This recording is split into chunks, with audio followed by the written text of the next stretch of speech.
Hello everyone, my name is Procrustes, also known as Prot. In this video I will talk to you about philosophy. This will be on the topic of individuality, diversity, and the myth of Procrustes. And we will see how all these themes tie together. Before I expound on today's topic, I want to provide you with a quick status update. As you can see, I have injured my left hand, specifically my wrist, and this prevents me from doing any manual labor around or inside the hut. It also makes it very difficult for me to type at length on the computer. I do the absolute essentials and then I quit. I thus decided to go on one of my long walks and this time prolong it a little bit and take my selfie stick with me to record this video. Before I proceed to today's topic, let me show you a little bit of the view here, the mountainscape. Let me switch to the rear camera. And this is it, folks. This is beautiful, right? This is Cyprus, of course, the Troodos mountain range. And this is my land, basically. And somewhere nestled deep inside this valley, we cannot see it from here, is my hut. And I think it is a very nice place. I have lived here for several years now. I used to live somewhere in the distance over there. I have walked most of those paths. I have climbed those mountain tops. I have also climbed mountain tops such as that one. I have been all the way to that one in the distance and back. I haven't been in that direction, not yet anyway. And today I was up there, that one in the distance over there, and now I am heading back home. Let me then switch to my rear camera and let's start talking philosophy.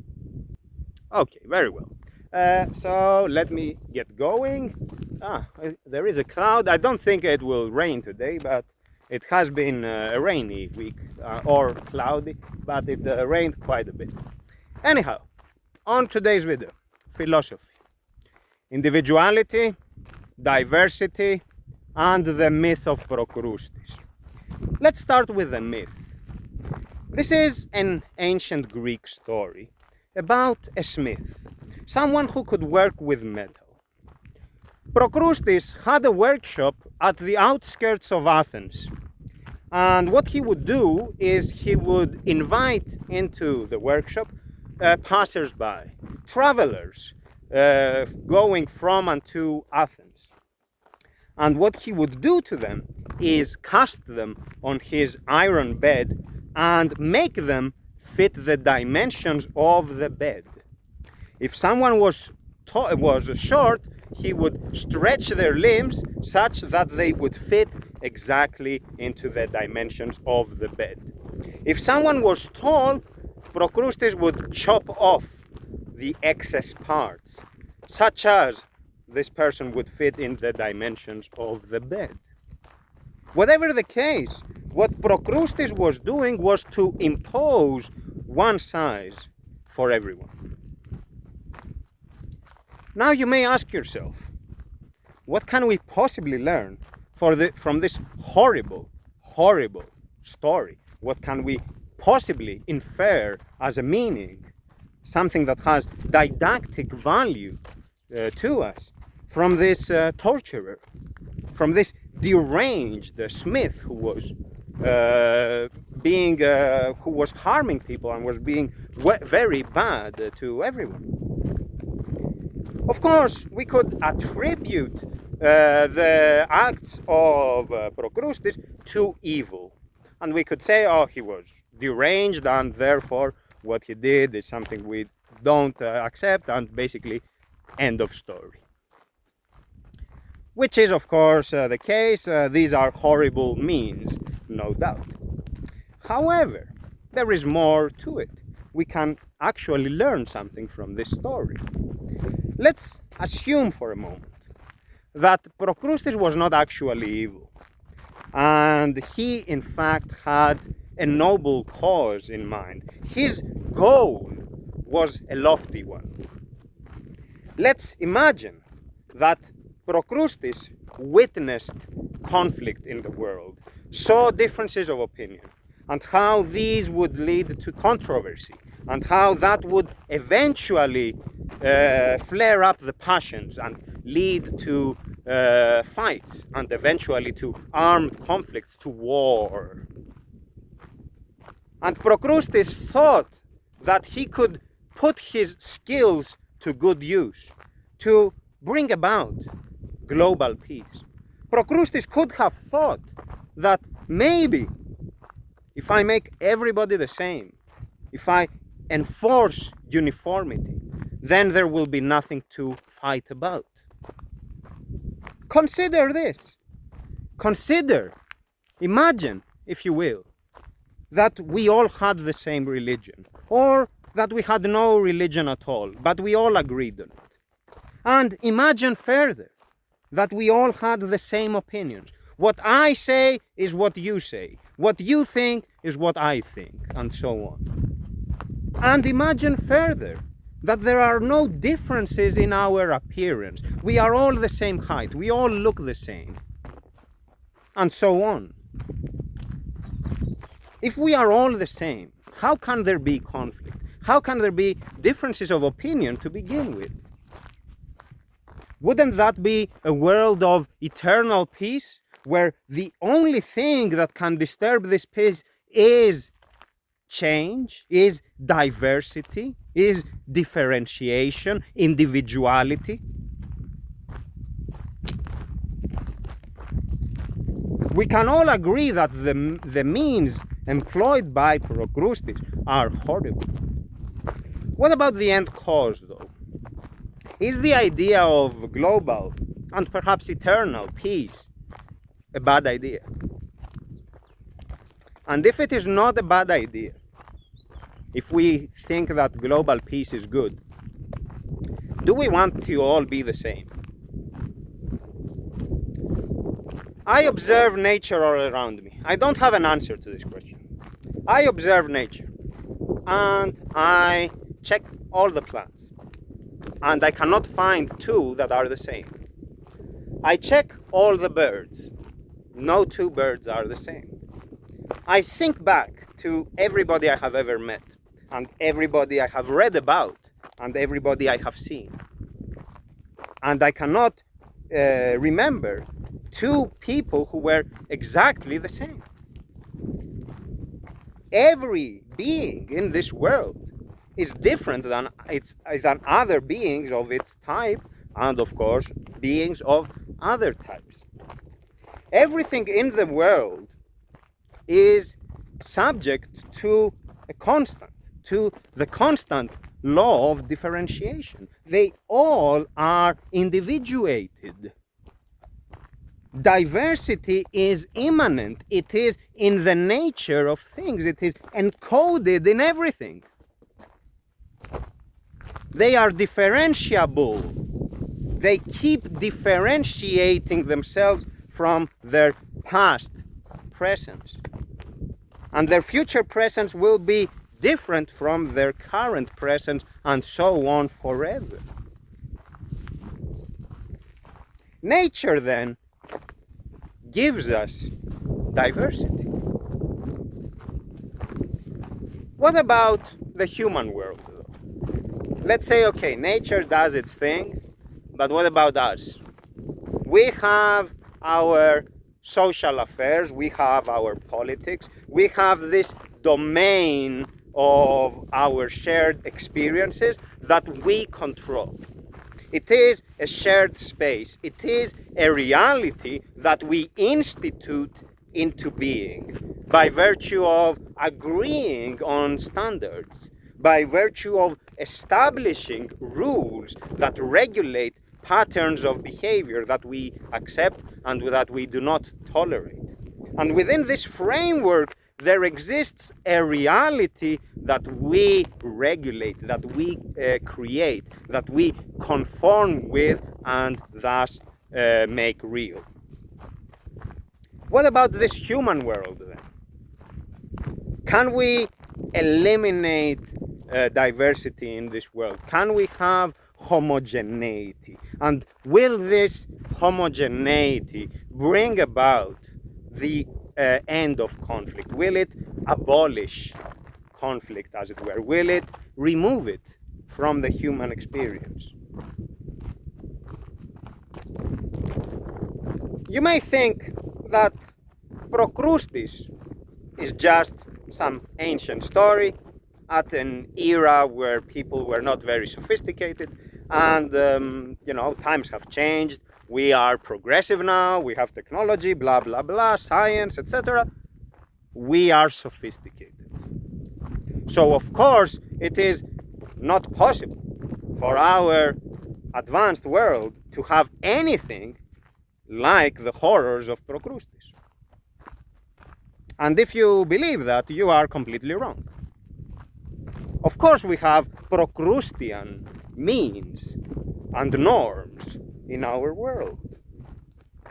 Our instituted reality, whatever that is, always works towards homogeneity, always needs to enforce a minimum degree of uniformity such that it creates predictability. And within this predictability, we have a world of social affairs that we control and that we can deal with.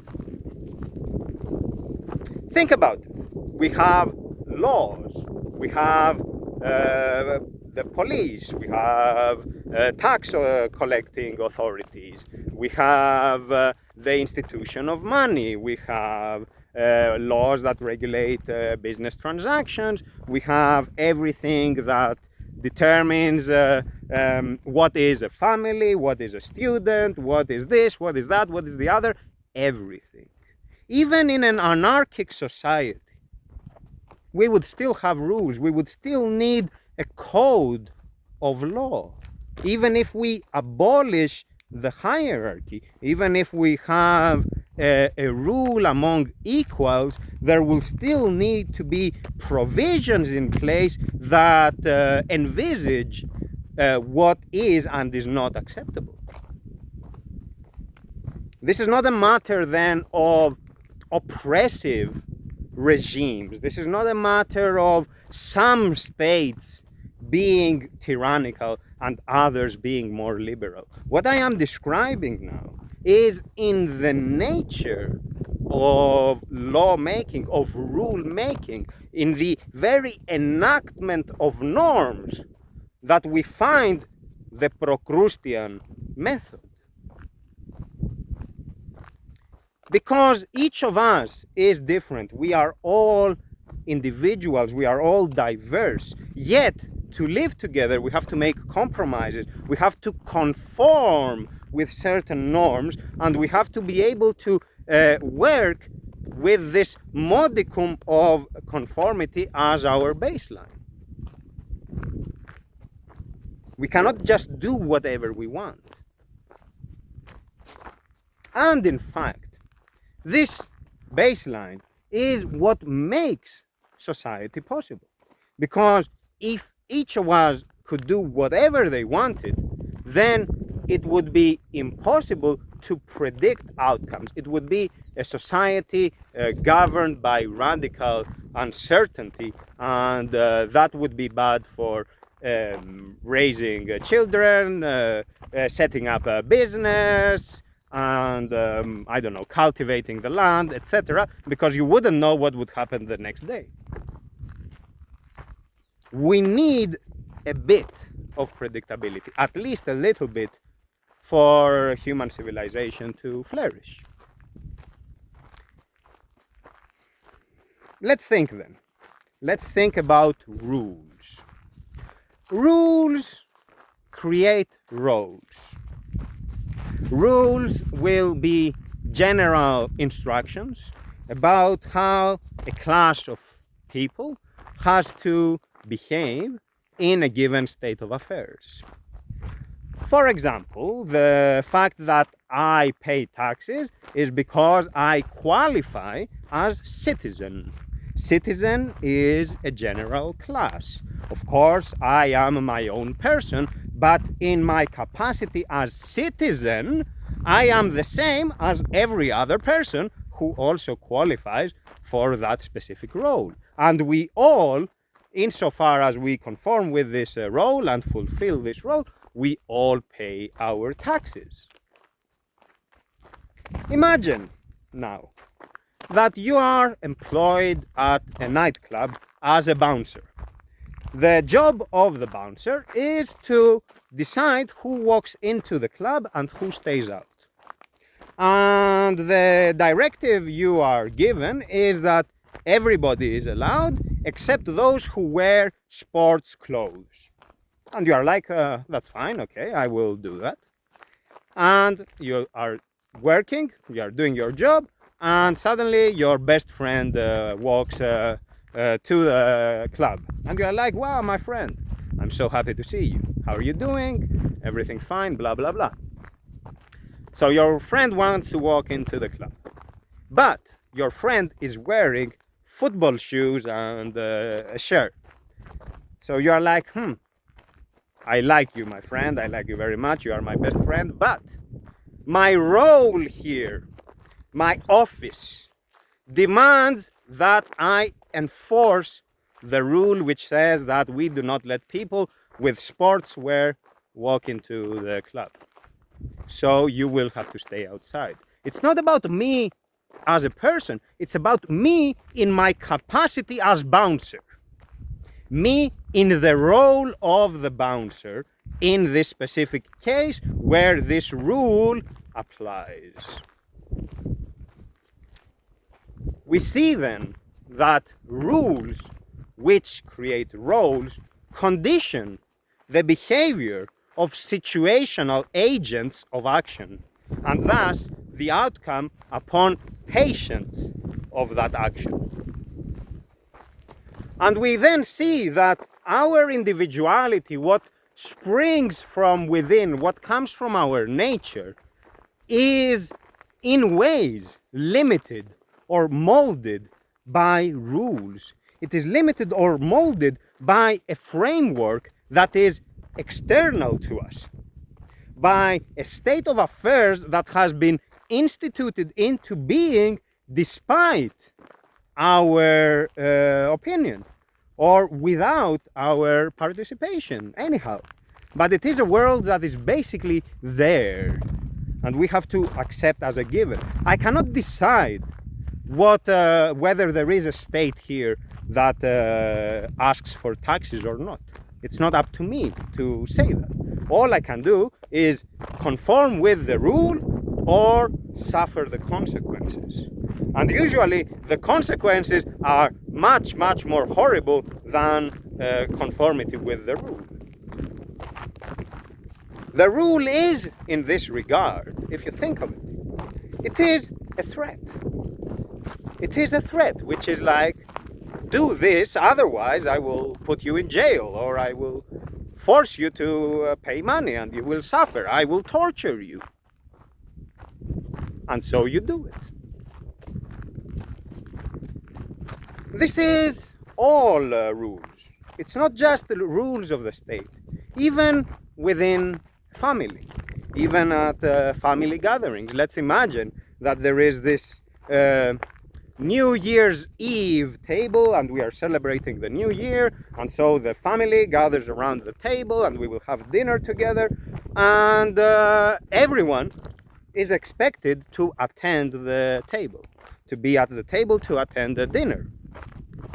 And let's say that you are an introvert, or anyhow you don't feel like it, you want to be alone, you want to do your own thing, you want to read a book or write a program or I don't know what, but whatever the case, you don't want to be at that table. You hate the food, you don't like noise, you are annoyed by these cultural activities, whatever. It doesn't matter what the reason is. What matters is that you don't want to be there, but you are forced to be there. And here we see that it is not the state, it is not some apparatus of power that is, abstract. It's somewhere out there, we don't really know it. It is impersonal. It is not that, it is your family, it is your loved ones. And even if they don't want to harm you, even if what they want to do is something good, they still have to do it at the expense of your individuality. They still ask you, they still expect you to conform, they still expect you to be a little bit like everybody else. In our societies, you can go in various institutions or places of work and see uniformity enforced. For example, in the army, everybody is wearing the uniform. And you may say, okay, this has practical reasons. You want to be able to tell apart a soldier from a regular citizen, which is fine, of course. But what it also does is it eliminates a factor of differentiation among the soldiers, among those that comprise the army. They are all alike in this regard. If you go to a school and you see students wearing a uniform, why is that? It is again to impose a degree of uniformity, to eliminate a factor of differentiation among the students. And so on in other places where we see this happening. The point is that this is happening everywhere around us. It's not then some torturer in some ancient myth that is doing this. Of course, the torturer is a mnemonic device. It is graphical, it is grotesque in this way so that we don't forget it. But the lesson is not about Procrustes doing horrible acts. The lesson to be learned is about the imposition of a single size on everybody. And so the question that we must think about and we must consider is, what do we do in our collective affairs such as we establish a balance between the two extremes? The extreme of absolute uniformity, the kind where there is no distinction to be made between us whatsoever, we are all the same. And what that means, to be all the same, imagine, right? And the other extreme, which is that of absolute individuation, where there is absolutely nothing we can agree on. Societies face a trade-off. A trade-off between security and freedom. You could put it differently and say a trade-off between uncertainty and certitude. But I prefer to phrase it in these terms: security and freedom. Security is when everything is predictable, is when everything can be anticipated and thus preempted or prevented. Whereas freedom involves open-endedness. Freedom comes with uncertainty as far as outcomes go. We are not sure what will happen. Of course, we want freedom, but we like safety as well. We don't want to have either of the extremes. Freedom is a magnitude that sometimes we think of as starting from the maximum and being lessened by institutions. It's like, in the state of nature you are free, but when you are a citizen, now you have to obey the laws of the state, so now you are not as free as you would have been before. But I think this is the wrong way of thinking about freedom. And it is the wrong way because it assumes that in the state of nature you can actually do a lot of things. And this is not true. If you observe wild animals, for example, they die at a very early age. They live under harsh conditions, and wild nature is definitely tough.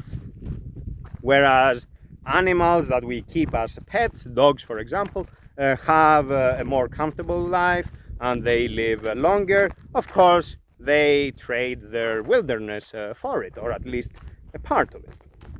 But let's think about humans. In a state of nature,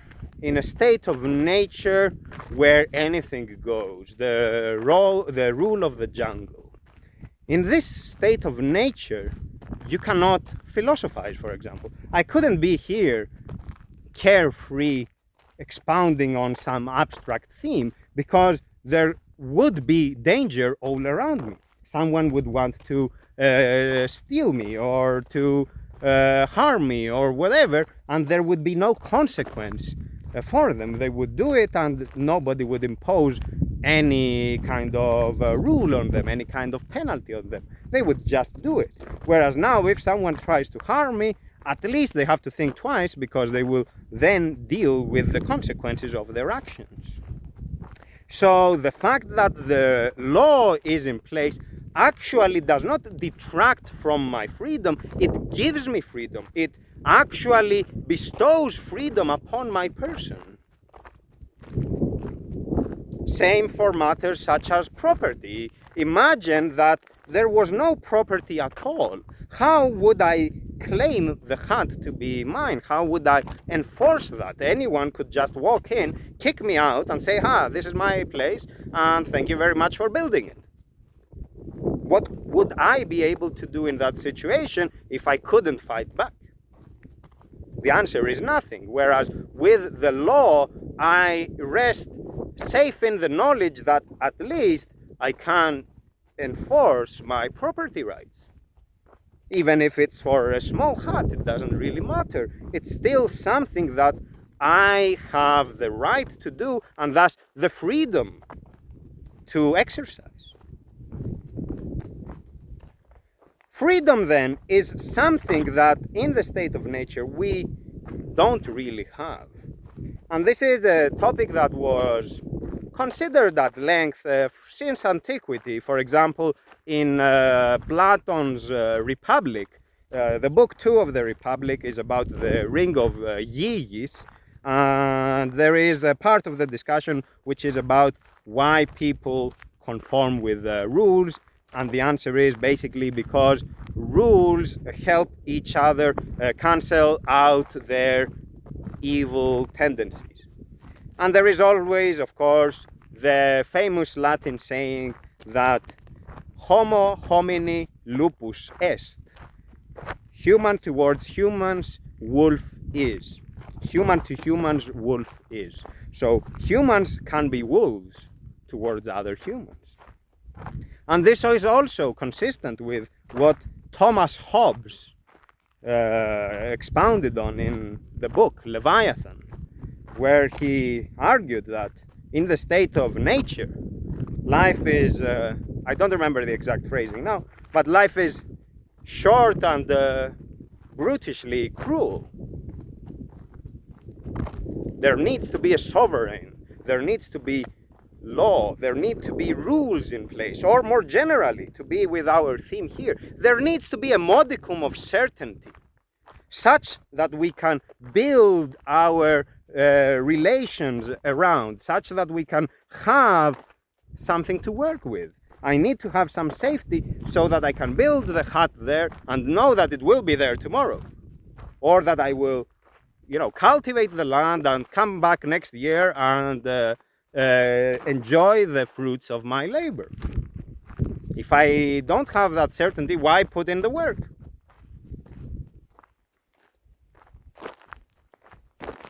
It's important then to understand that what maximizes our individuality does not necessarily contribute to a good outcome for society at large, and does not necessarily grant us freedom.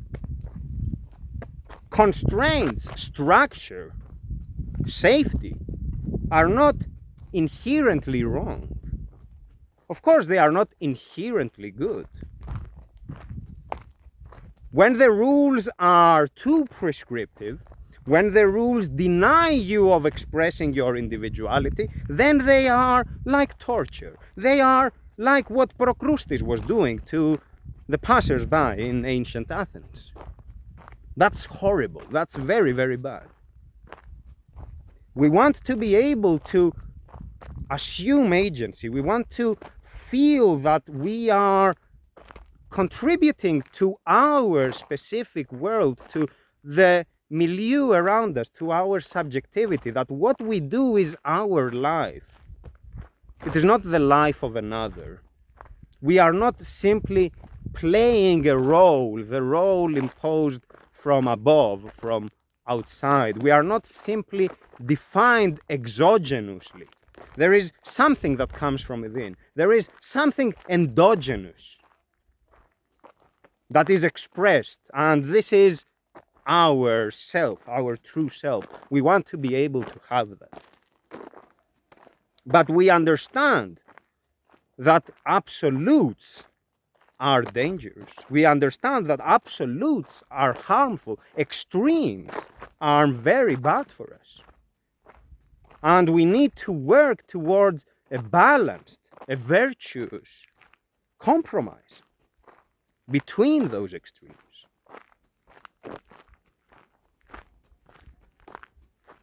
The important thing is that we don't want to make everyone the same in order to achieve peace.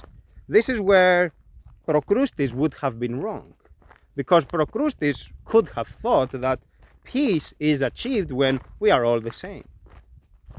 But we can arrive at that eventuality. We can have peace by tolerating diversity, not by eliminating, by discovering more about it, by learning what it means to be different. We have this tendency to see someone who is not like us and to judge. The first thing we do is judge. We are like, why are you like this or that? And we imply, why aren't you like me? And this shows the problem, because we have not yet learned to tolerate differences. And I am not talking about the well-known political correctness of our times, where every politician now is about, diversity, but in practice they are still saying the same things, still judging what looks different relative to them. They are operating on the basis of the belief that they are absolutely correct and everybody else is wrong. I'm not saying that. I am saying that we have to not judge. We have to learn to take a step back and to withhold judgment and to say, you know what? This world is too vast, as are these horizons, as is this valley. This world is too diverse, just like the species here, the species of plant, the species of animal. And I simply don't know enough. Human life is too small and my knowledge is limited. Too short life and too limited knowledge. All I can do is withhold judgment, if I am being honest with myself. Withhold judgment and say, you know what?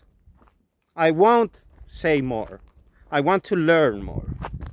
And for as long as you are not absolutely harmful, for as long as you are not definitely causing damage here, I will tolerate you. And I want to learn more. And I want to see where this goes. And perhaps by learning more about you, I will learn more about me. By juxtaposing your presence with my presence, I will discover something about me that I didn't know. Until then, though, we keep each other, we acknowledge each other's individuality, we recognize the diversity that is pertinent to the humankind. We acknowledge that which is everywhere in this world. Differentiation, individuation, all are different, all. It is innate, immanent, in the nature of things. And we cannot do otherwise. So even if we want the human world, the instituted reality that we control, even if we want it to be a world of peace, we must understand that peace cannot be unconditional either. We must understand that if the means are horrible, if peace demands that we mutilate everyone, that we torture everyone, then it is not a goal worth working toward. It is not a world worth living in.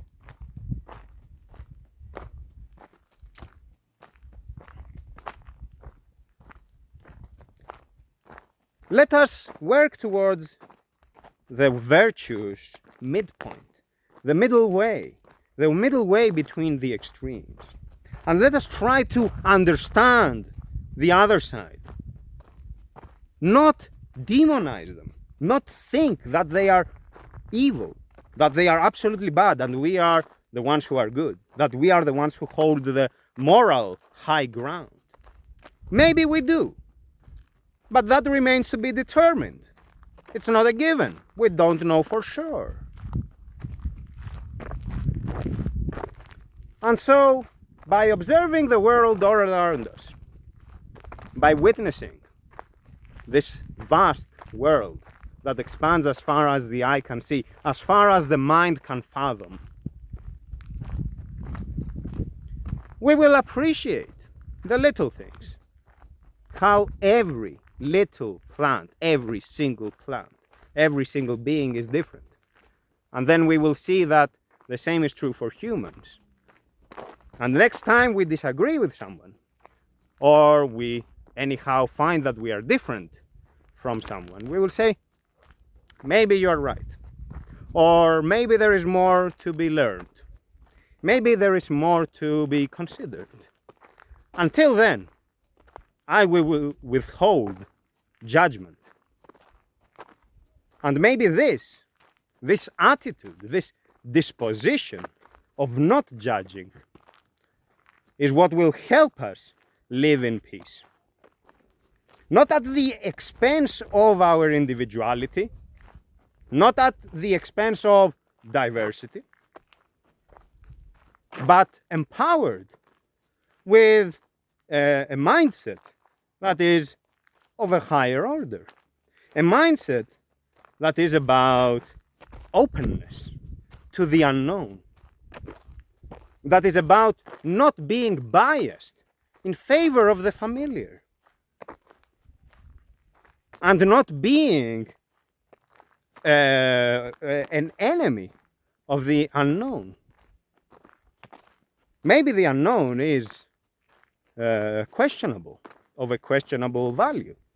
But maybe it is that which will help us. It is that we actually need, even though we didn't ask for it. Even though we didn't consider that it was actually good for us. That's all for today, folks. The gist is, we don't want to be dogmatic. We don't want to take a position, whatever that position is, and lead it to its extreme. The extremes will be dangerous, even if your cause is noble. World peace, for example. Even if your cause is noble, if you do it wrong, if you do it no matter the cost, it won't be something that we will enjoy. It won't be something good. Thank you very much for your attention, folks. Take care.